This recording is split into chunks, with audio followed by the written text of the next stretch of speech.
Hello everyone, welcome to Synopsis. My name is Piyush Maurya, and in this lecture series, we are discussing current affairs related to ministries and schemes. So let's continue our discussion. शुरू करते हैं हम dairy processing and infrastructure development funds.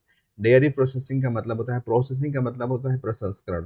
किसी भी product को इस लायक बनाना है कि उसकी ड्यूरेबिलिटी बढ़ जाए, मतलब वो लंबे समय तक खराब ना हो, काफ़ी कुछ समय तक खराब ना हो। और जो जो जैसे कि दूध के बने हुए प्रोडक्ट या अच्छे से अगर उसको प्रिजर्व नहीं किया जाता तो जल्दी खराब हो जाते हैं। तो इसकी जो प्रोसेसिंग होगी, ठीक है, इसमें जैसे कि आप two toned and toned milk, full cream milk से अलग अलग जो आप मिल्क की कैटेगरीज देखते हो मार्केट में, वो एक्चुअली प्रोसेसिंग से ही निकल करके आता है।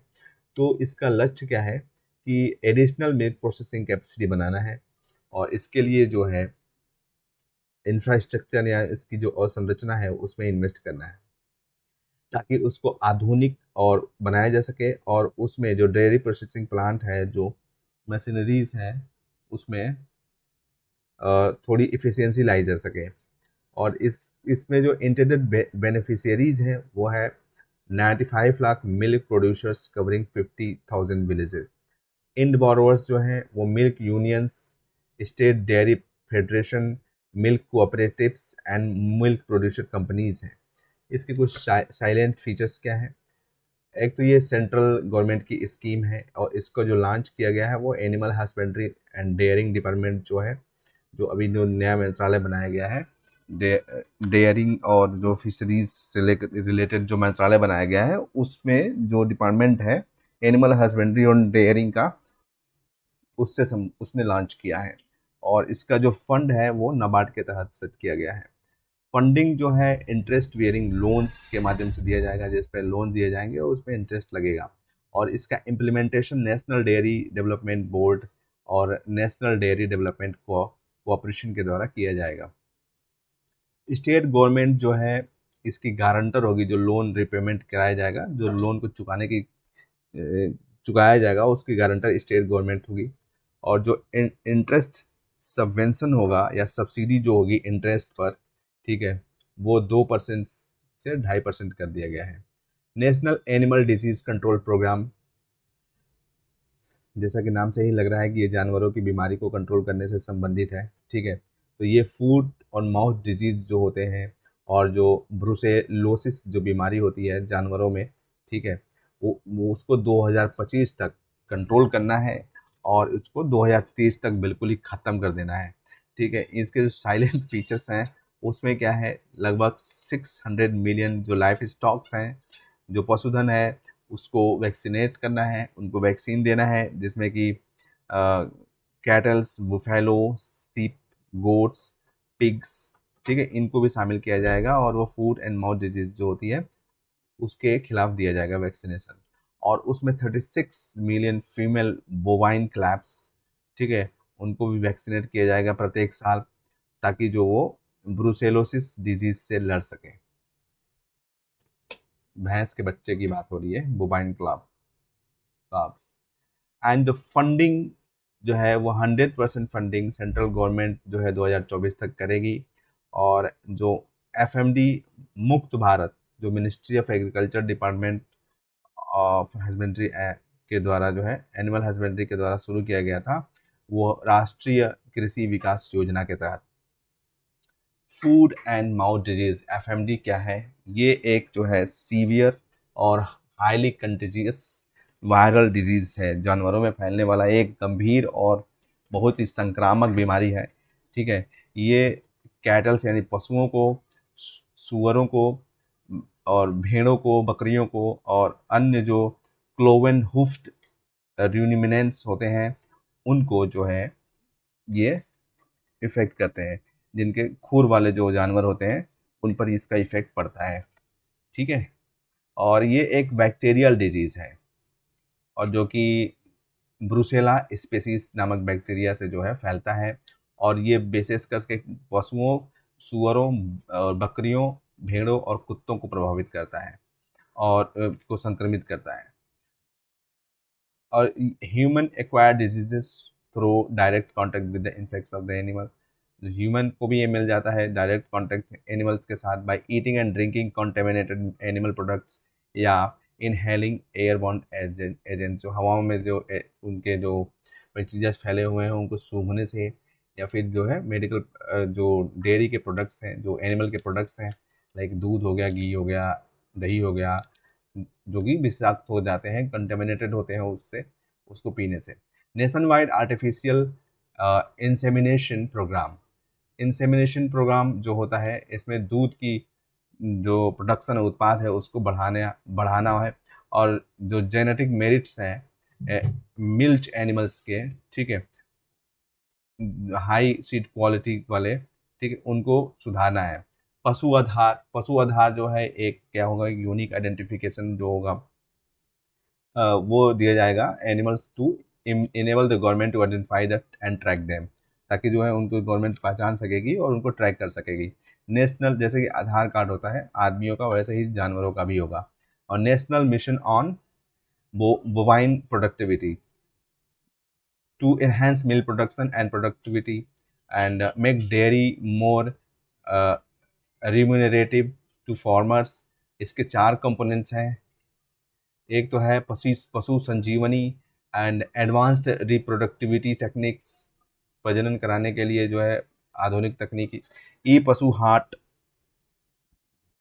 हाट establishment of national bovine genomic centre for indigenous breed and Nakul Swasthya Patra, ये health card for the milch animals to record details like its breed, age details and vaccination etc, and national programme for bovine breeding dairy development.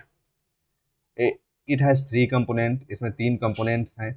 एक जो है national programme for the bovine breeding, इसमें मैत्री है, multipurpose AI technician in rural India to deliver breeding inputs at door step, जो है breedings कराई जाएगी, उससे संबंधित जो इनपुट्स हैं वो जो है बिल्कुल घर पे प्रोवाइड कराया जाएगा, ठीक है। And national programme for dairy development NPDP and Rashtriya Gokul mission, ये जो है national programme for bovine breeding and dairy development programme के तहत आते हैं।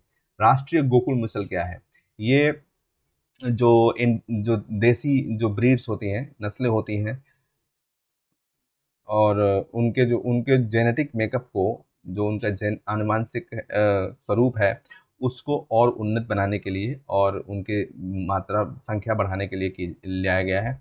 और इससे जो है जो दूध का उत्पादन है, उसकी उत्पादकता है वो भी बढ़ाई जाएगी, ठीक है। इसके तहत जो है एक एकीकृत स्वदेशी कैटल सेंटर खोला जाएगा, ठीक है, पशु केंद्र खोले जाएंगे, एकीकृत स्वदेशी पशु केंद्र खोले जाएंगे या गोकुल ग्राम्स खोले जाएंगे।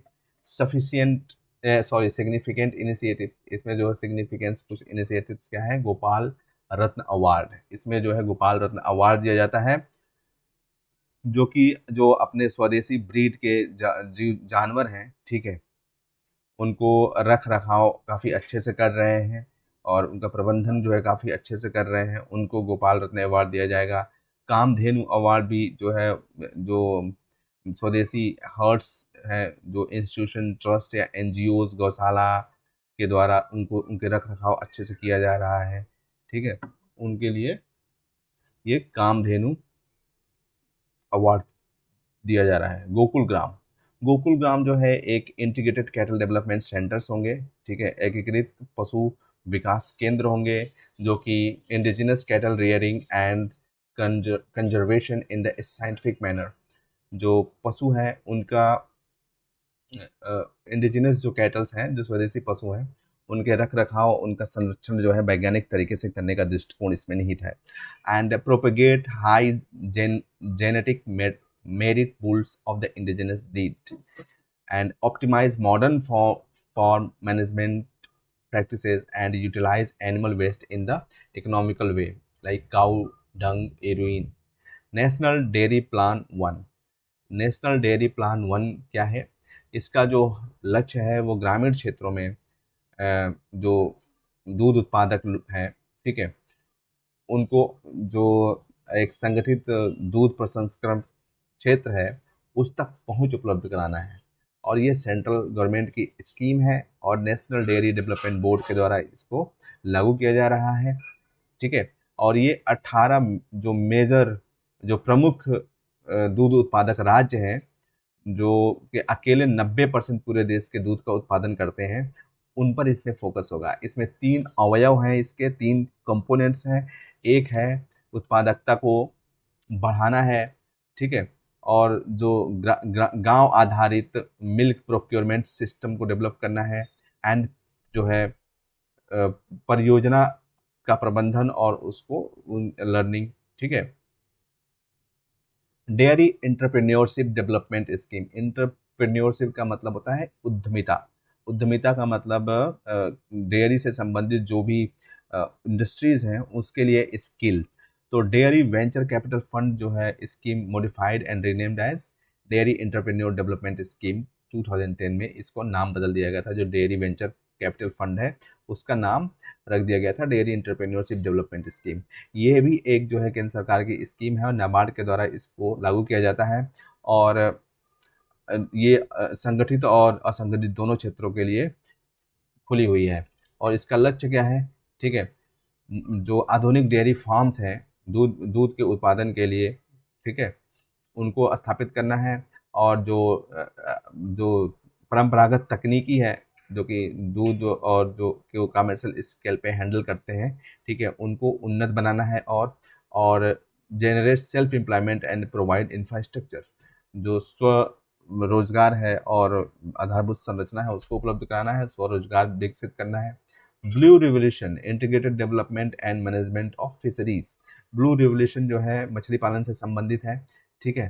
तो इसमें जो है एकीकृत विकास और प्रबंधन किया जाएगा मछली पालन का। और इसका ऑब्जेक्टिव क्या है, 2020 तक इसका ऑब्जेक्टिव था कि जो प्रोडक्शन है फिश का उसको ट्रिपल करना है। और जो फिशर्स हैं, मछुआरे हैं और जो फिश फार्मर्स हैं, ठीक है, उनकी जो आय है उसको दोगुनी करनी थी। और एक्सपोर्ट को जो है वो ट्रिपल करना था, 3 गुना करना था। And to enhance food and nutritional security of the country.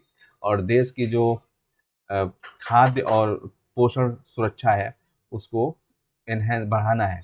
इसमें कुछ साइलेंट फीचर्स हैं, वो क्या है, core centrally sponsored scheme on blue revolution, नील क्रांति मिशन। नील क्रांति मिशन के नाम से ये केंद्र के द्वारा प्रायोजित एक योजना है। और अम्ब्रेला स्कीम है। अम्ब्रेला स्कीम उन स्कीम्स को कहते हैं जिसमें कई सारी स्कीम्स को इंक्लूड करके बनाया जाता है, ठीक है। और ये जो फिश प्रोडक्शन है, वो मछली का उत्पादन है 107.95 लाख टन 2015-16 से लगभग 150 lakh tonne by the end of the 2019-20 तक करने का इसमें लक्ष्य था। एंड कंपोनेंट्स इसके क्या क्या हैं, इसमें कंपोनेंट्स जो रखे गए हैं, एक तो national fishery development board and और इसकी गतिविधियाँ, एंड जो राष्ट्रीय मछली पालन विकास बोर्ड है और इससे संबंधित जो भी गतिविधियाँ हैं, ठीक है। And development of inland fisheries and aquaculture. Aquaculture मतलब जो जलीय जो जल से जुड़ा हुआ जो भी प्रोडक्टिविटी का काम होता है, लाइक मछली पालन हो गया, ठीक है, उसको एक्वाकल्चर में रखते हैं। Development of marine fisheries infrastructure and post harvest operations. Marine fisheries समुद्र से जुड़ा हुआ मछली पालन, ठीक है, और उससे जुड़ा हुआ आधारभूत संरचना। और उसके बाद जो पोस्ट हार्वेस्ट ऑपरेशंस होते हैं, मछली निकालने के बाद जो गतिविधियां होती हैं उनको इसमें शामिल किया गया है। और strengthening of database and geographical information system of the fisheries sector. जो फिशरीज सेक्टर है, ठीक है, उससे संबंधित भौगोलिक सूचनाएं और जो डेटाबेस है उसको और मजबूत बनाना है। और institutional arrangement of fisheries sector का जो है संस्थागत जो है उसको व्यवस्था करना है। Monitoring, control and surveillance and other need based interventions and national scheme for welfare of fisherman's. Mission fingerling. Fingerling mission क्या है, मिशन फिंगरलिंग जो है ये भी ब्लू रिवोल्यूशन या जो है ब्लू या नीली क्रांति के तहत इसको शुरू किया गया था। और इसका जो टारगेट है, लक्ष्य है, ठीक है, ये जो फिशरीज प्रोडक्शन है, ठीक है, उसको 10.79 MMT से 2014-15 से 15 MMT 2020-21 तक करना था। और ये जो है जो हैचरीज और फिंगरलिंग जो होते हैं रियरिंग पॉन्ड्स, जहाँ पे मछलियों को हैचरिंग मतलब होता है कि वहाँ पे उनको उनको अंडे मतलब वो देंगी, फिर उनको ले जा करके तालाबों में डाला जाएगा, मतलब एग एग हैच किया जाएगा वहाँ पे। ठीक है, ऐसी सुविधाओं को यहाँ पे जो है स्थापित करना है तालाबों में। क्वालिटी मिल्क प्रोग्राम का लक्ष्य है जो ग्लोबल स्टैंडर्ड्स हैं domestic consumption of the milk, उसको प्राप्त करना है। और इस जो इंडिया का जो शेयर है वर्ल्ड के मिल्क एक्सपोर्ट्स में, ठीक है, और मिल्क प्रोडक्शन में, उसको बढ़ाना है इसका लक्ष्य। ये जो है फिर वही department of animal husbandry and dairying जो के द्वारा लॉन्च किया गया था 2019 में। And Fourier transfer infrared technology, इसमें जो है एक ये FTIR टेक्नोलॉजी है, फ्यूरियर ट्रांसफर इंफ्रारेड टेक्नोलॉजी, जो कि के आधार पर जो मिल्क एनालाइजर्स होते हैं उनको यूज़ किया जाएगा, ताकि जो है मिल्क का जो कंपोजिशन है और जो उसमें अगर मिलावट है कोई, ठीक है, तो उसका पता लगाया जा सके बिल्कुल accurate. National live stock mission, ठीक है, राष्ट्रीय पशुधन मिशन, ये क्या है कि लाइव स्टॉक सेक्टर में एक धारणीय विकास से संबंधित योजना है, ठीक है, और मिशन है। और ये जो है जो गुणवत्तापूर्ण चारों की उपलब्धता जो है सुनिश्चित करने के लिए पशुओं के लिए गुणवत्तापूर्ण चारे इसमें उपलब्ध कराए जाएंगे। और इसके जो सब मिशंस हैं, सब मिशंस में लाइव स्टॉक डेवलपमेंट है एंड सब mission on pig development in north eastern region में पिग जो है, पिग का काफ़ी कंजप्शंस हैं, तो पिग से रिलेटेड जो भी डेवलपमेंट्स है वो नॉर्थ ईस्टर्न रीजन में किया जाता है। एंड सब मिशंस ऑफ द फॉडर, चारा और जो feed, fodder and feed development, ठीक है, एंड सब mission on skill development, technology transfer and extension, fisheries and aquaculture infrastructure development fund, FIDF। ये जो इसकी जो फंडिंग है, majority contribution by the nodal loaning entities,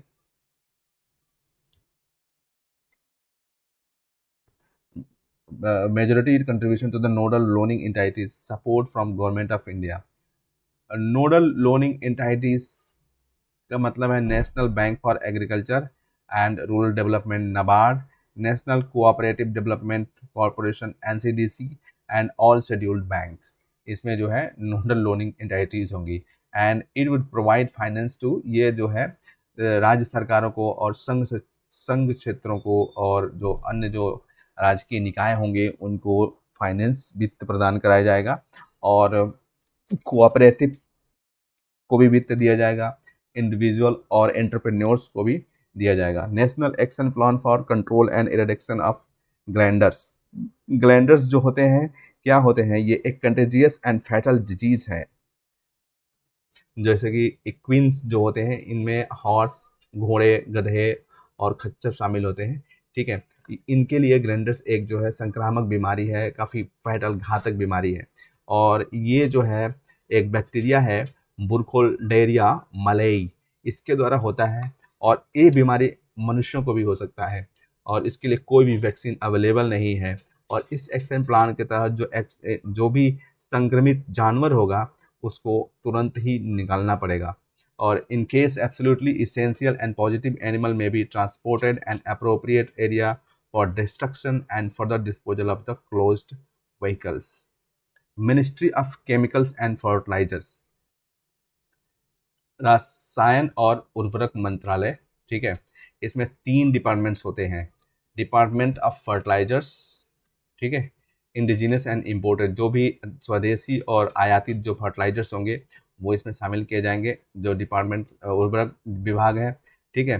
and chemicals और petrochemicals विभाग, इसकी जो रिस्पॉन्सिबिलिटी है जो केमिकल्स हैं और जो पेट्रोकेमिकल्स हैं, पेट्रोकेमिकल इंडस्ट्री जो है, ठीक है, जिसमें कि chemical weapons conventions and Bhopal disaster special laws, all organic and inorganic chemicals not specifically allotted to any other ministries, जैसे कि पेट्रोकेमिकल्स, डाई, ठीक है, इनके संबंध में ये प्लान बनाएंगे, योजना बनाएंगे, इनका विकास और इनका रेगुलेशन का काम इनके हाथ में है, ठीक है। और भी कुछ चीज़ें हैं यहाँ पे, insecticides excluding the administration of the Insecticides Act 1968,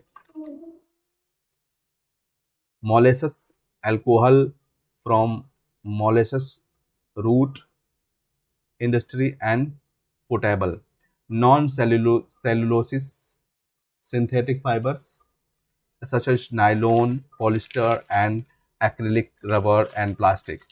important divisions under the department, इस डिपार्टमेंट अंदर कुछ जो है महत्वपूर्ण डिविजन्स हैं, जैसे कि केमिकल डिवीजन है एंड पेट्रोकेमिकल डिवीजन है, ठीक है, और मॉनिटरी एंड एवेल्यूशन डिवीजन भी इसके अंदर आता है। Department of pharmaceuticals, department of pharmaceuticals, pharmaceuticals से संबंधित जो विभाग है, ये ड्रग्स और जो फार्मास्यूटिकल्स हैं जिसमें जो है जो specifically allotted to the other department, कुछ जो है पोर्शंस अदर डिपार्टमेंट्स को भी अलॉटेड, उनको छोड़ करके ड्रग्स और फार्मास्यूटिकल्स को इसमें शामिल किया गया है। और सारे ड्रग्स जो गवर्नमेंट के द्वारा जिन जिन जिन ड्रग्स मैन्युफैक्चरिंग यूनिट्स हैं जिनका स्वामित्व गवर्नमेंट के पास है, उनको इसमें शामिल किया गया है। National pharmaceutical pricing authority, NPPA, NPPA जो है इसका एक अटैच ऑफिस है एक डिपार्टमेंट ऑफ फार्मास्यूटिकल्स का, ठीक है। इसको ड्रग्स प्राइस कंट्रोल ऑर्डर 1995 के तहत बनाया गया था। मूल्य जो इसका नियंत्रण है, ड्रग्स के मूल्य नियंत्रण से संबंधित जो ऑर्डर था उसके तहत इसको बनाया गया था, ताकि जो है जो प्राइस है, जो बल्क ड्रग्स और जो फॉर्मुलेशंस होते हैं उनका, उसके प्राइस को फिक्स करने के लिए, रिवाइज करने के लिए, या फिर जो प्राइस है डी कंट्रोल्ड जो ड्रग्स होते हैं in order to keep them at reasonable level, उनको जो है एक मतलब तर्कसंगत स्तर पर बनाए रखने के लिए उनके मूल्यों को मॉनिटर करना है, ठीक है। ये इसके लिए इसको बनाया गया था।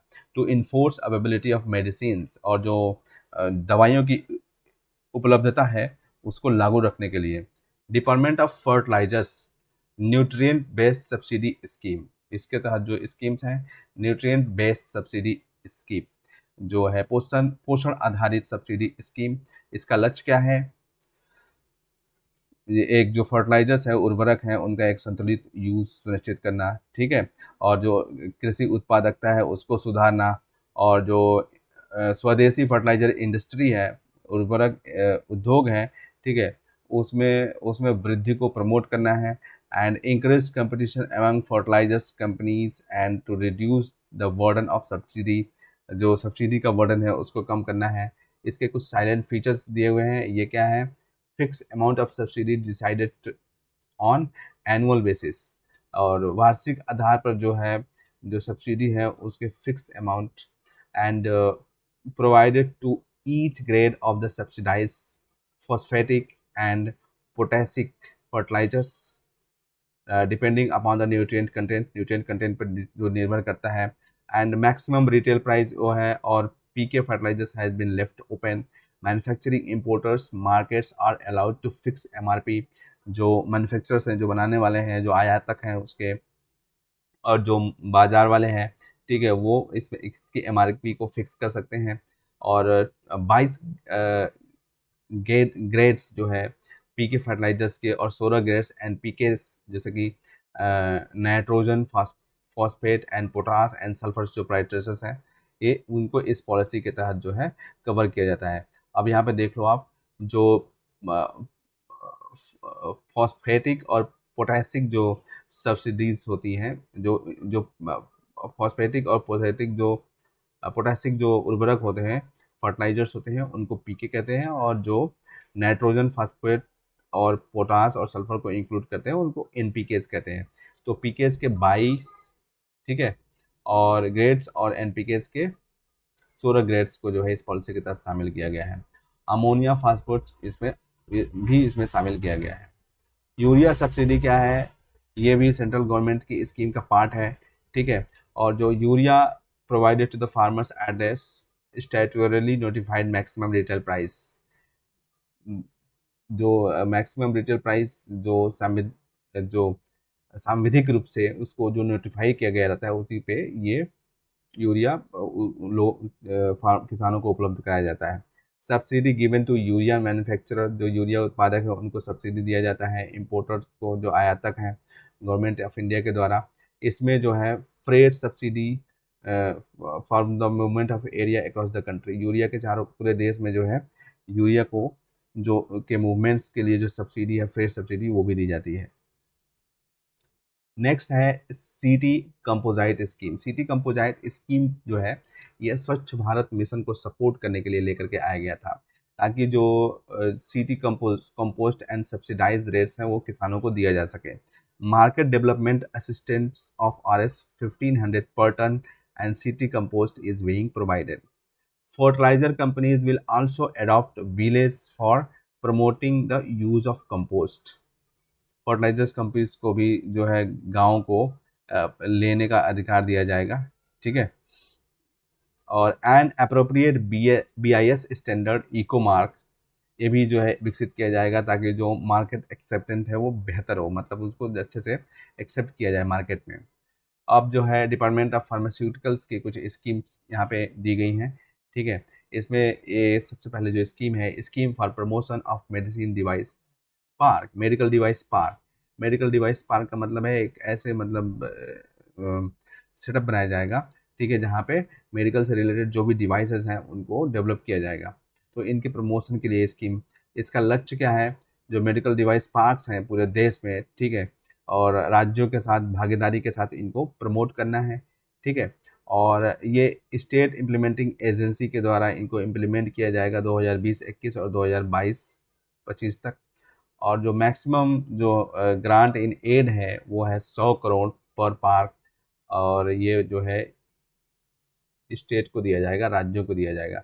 और इसका लक्ष्य क्या है, जो वित्तीय सहायता उपलब्ध कराना है कॉमन इंफ्रास्ट्रक्चर फैसिलिटीज़ को 4 मेडिकल पार्क्स के लिए, और expected to reduce manufacturing cost of the medical devices in the industry.